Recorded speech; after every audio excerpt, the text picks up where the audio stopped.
महाप्रसाद जननी सर्व सौभाग्य वर्धिनी आदि व्याधि हरा नित्यम तुलसी त्वम नमोस्तुते।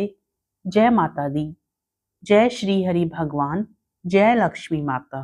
मित्रों, आज आप सभी सुनेंगे एकादशी व्रत पारण, तुलसी माता की कथा और आरती। आज द्वादशी तिथि है। द्वादशी तिथि के दिन तुलसी माता का पूजन किया जाता है और साथ ही एकादशी व्रत पारण भी किया जाता है। यदि आपने एकादशी व्रत रखा है तो आज आपको तुलसी माता की कथा जरूर ही सुननी चाहिए, और यदि व्रत नहीं भी रखा है तो भी आज द्वादशी तिथि के दिन तुलसी माता की कथा को सुनकर, माता का पूजन करके आप पुण्य फल प्राप्त कर सकते हैं। तो आइए पूर्ण श्रद्धा भाव और प्रसन्न मन से तुलसी माता की कथा को सुनते हैं। एक कन्या थी। जब वह थोड़ी बड़ी हुई और उसको समझ आने लगी, तभी से वह तुलसी माता जी का पूजन करने लगी। उसका प्रतिदिन का नियम था कि तुलसी माता जी का पूजन करने के बाद ही खाना खाती थी। जब वह कन्या शादी के लायक हुई, तब उसके माता पिता ने उसकी शादी करवा दी। कन्या को उसके माता पिता ने दहेज में भी एक तुलसी का गमला दिया। ससुराल में वह प्रतिदिन सवेरे उठते ही पूजा करती, फिर उसके बाद ही खाना खाने बैठती। उसकी दो जेठानियां थी। वो दोनों उसका मजाक उड़ाती थी कि बड़ी नियम धर्म वाली बनती है। उन दोनों को उससे बहुत ईर्ष्या होती थी, इसलिए वो दोनों तुलसी जी का गमला जी छुपा देती हैं। वह कन्या बड़ी मुश्किल से गमला ढूंढ कर लाती, अच्छे से पूजा करती और फिर खाना खाती। वह गमला ढूंढ कर लाती। बार बार इस प्रकार से उसकी जेठानियां करने लगी। तो एक दिन उसकी जेठानियों ने क्या करा कि गमले को ही घर से दूर फेंक दिया। कन्या ने उसे खूब ढूंढा, पर उसे गमला नहीं मिला। वह बहुत ही परेशान हो गई। उस दिन तो उसने खाना भी नहीं खाया। उसका नियम जो था। उस कन्या की सच्ची भक्ति देखकर तुलसी माता उससे बहुत प्रसन्न हो गई और उसके कमरे में तुलसी माता का गमला प्रकट हो गया। अगले दिन सुबह वह जब उठी तो क्या देखती है कि उसके खाट के चारों कोनों पर तुलसी माता का गमला आ गया है। यह देखकर वह तो बहुत प्रसन्न हो गई कि अब मेरी तुलसी माता को कोई चुरा नहीं सकेगा। पूजन करने के लिए कहीं और जाना भी नहीं पड़ेगा और कोई मेरी तुलसी माता को फेंक भी नहीं सकेगा। वह तो जल्दी से उठकर स्नान करती है और तुलसी माता का पूजन कर लेती है। जब वह खाना खाने बैठी तो उसकी जेठानियां मजाक करने लगी कि लो, देवरानी का नियम धर्म पूरा हो गया। उससे पूछती है कि तुलसी जी की पूजा कर ली क्या? देवरानी धीरे से बोलती है, हाँ कर ली। जेठानियां बोलती हैं, कहाँ से कर ली पूजा? गमला तो फेंक दिया था। देवरानी कहती है कि देख लो, मेरे कमरे में खाट पर तुलसी जी लग रही हैं। जेठानियां जब देखती हैं तो बहुत शर्मिंदा होती हैं और कहती हैं कि देवरानी तेरी भक्ति सच्ची है, हमने तुझे बहुत परेशान करा, हमें माफ कर दे। देवरानी उन्हें माफ कर देती है। हम भी तुलसी माता जी से यही प्रार्थना करते हैं कि हे तुलसी माता, जैसी कृपा आपने देवरानी पर करी वैसी हम सब पर भी करना। प्रेम से बोलिए तुलसी माता की जय। अब सुनिए तुलसी माता जी की दूसरी कथा। किसी गांव में औरतें तुलसी जी को सींचा करती थी। वहीं एक बुढ़िया माई भी रहती थी। वह भी रोजाना तुलसी माता जी की सेवा करती थी, तुलसी माता जी को सींचा करती थी। और जब वह जाती तो तुलसी माता से कहती कि हे तुलसी माता, सत की दाता, मैं तेरा बिरवा सींचती हूँ, मुझे बहू दे, पीले रंग की धोती दे, मीठा ग्रास दे, बैकुंठ में वास दे, अच्छी मौत दे, चंदन का काठ दे, अच्छा राज दे, खाने को दाल भात दे और 11 के दिन कृष्ण का कांधा दे। बुढ़िया माई की यह बातें सुन तुलसी माता जी सूखने लगी। तुलसी माता को यूं सूखता देखकर भगवान ने पूछा, हे तुलसी, तुम दिन प्रतिदिन क्यों सूखती जा रही हो? तुलसी माता ने कहा कि बस मेरे मन की मत पूछो भगवान। भगवान ने कहा कि मैं नहीं पूछूंगा तो कौन पूछेगा। इस पर तुलसी माता कहती है कि एक बुढ़िया माई आती है और अपनी बात कहकर चली जाती है, मैं उसकी सभी बातें पूरी कर दूंगी, लेकिन कृष्ण का कंधा कहाँ से लाऊंगी। भगवान कृष्ण बोले कि वह मरेगी तो अपने आप ही कांधा देने मैं आ जाऊंगा, तुम बुढ़िया माई से यह बात कह देना। इसके बाद बुढ़िया मर गई। बुढ़िया के मरने पर सारा गांव इकट्ठा हो गया और उसका अंतिम संस्कार आने पर उसे उठाने लगे, लेकिन वह बहुत भारी हो गई, जिससे उसकी अर्थी टस से मस नहीं हुई। सभी बोले कि यह तो बहुत संस्कारी थी, बहुत पूजा पाठ करती थी, कोई पाप नहीं किया, फिर भी यह इतनी भारी कैसे हो गई। बूढ़े ब्राह्मण के वेश में भगवान आए और कहने लगे कि यह भीड़ कैसी है। तब गांव वाले बोले कि एक बुढ़िया मर गई है और वह इतनी पापिन थी कि उसकी अर्थी नहीं उठ रही है, बहुत भारी हो गई है। भगवान बोले कि मुझे इसके कान में कुछ कहने दो, फिर यह उठ जाएगी।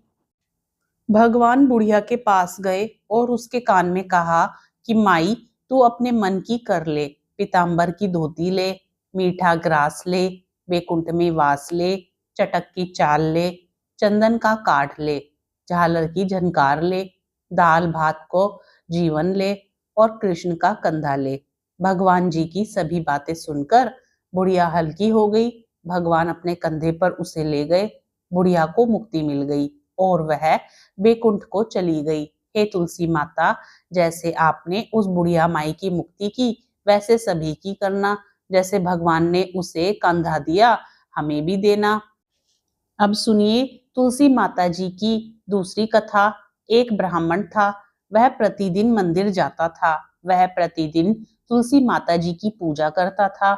वह तुलसी माता से प्रतिदिन प्रार्थना करता था कि हे तुलसी महारानी, मेरे आनंद करना। तुलसी माता ने सोचा कि यह ब्राह्मण तो बहुत सीधा है और गरीब है और प्रतिदिन मेरी पूजा करता है, मैं इसके जरूर कुछ ना कुछ करना चाहती हूँ। तो तुलसी माता एक कन्या का रूप बनाकर बैठ गई और उस ब्राह्मण से बोला कि ब्राह्मण, मैं भी तेरे घर आना चाहती हूँ।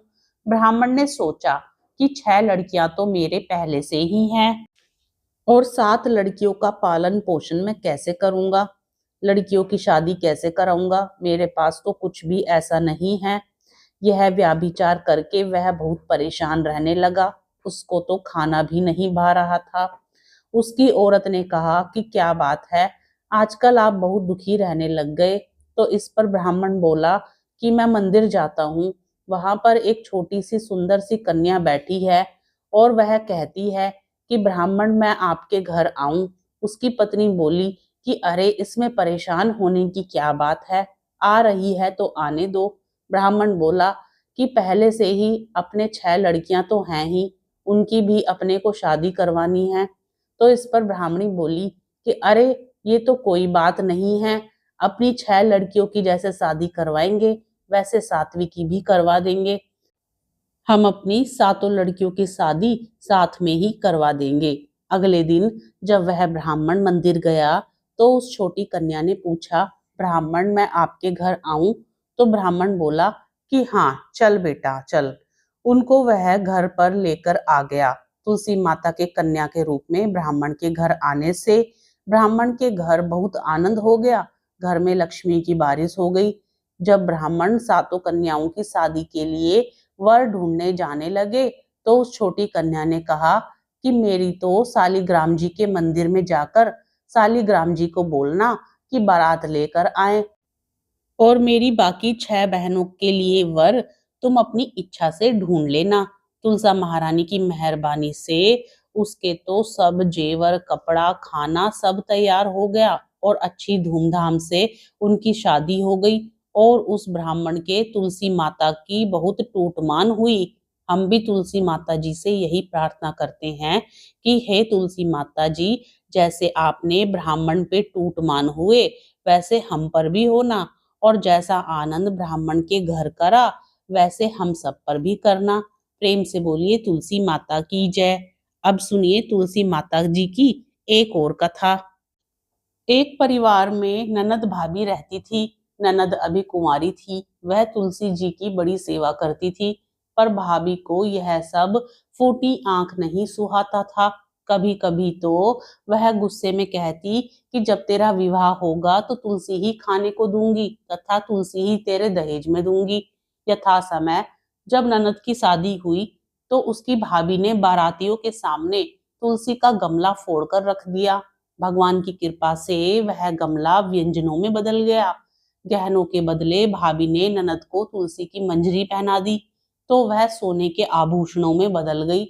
वस्त्रों के स्थान पर तुलसी का जनेऊ रख दिया तो वह रेशमी वस्त्रों में बदल गया।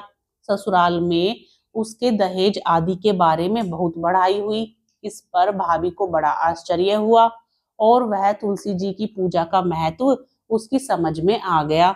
भाभी की एक लड़की थी, वह अपनी लड़की से कहती कि तू भी तुलसी जी की सेवा किया कर, तुझे भी बुआ की तरह फल मिलेगा।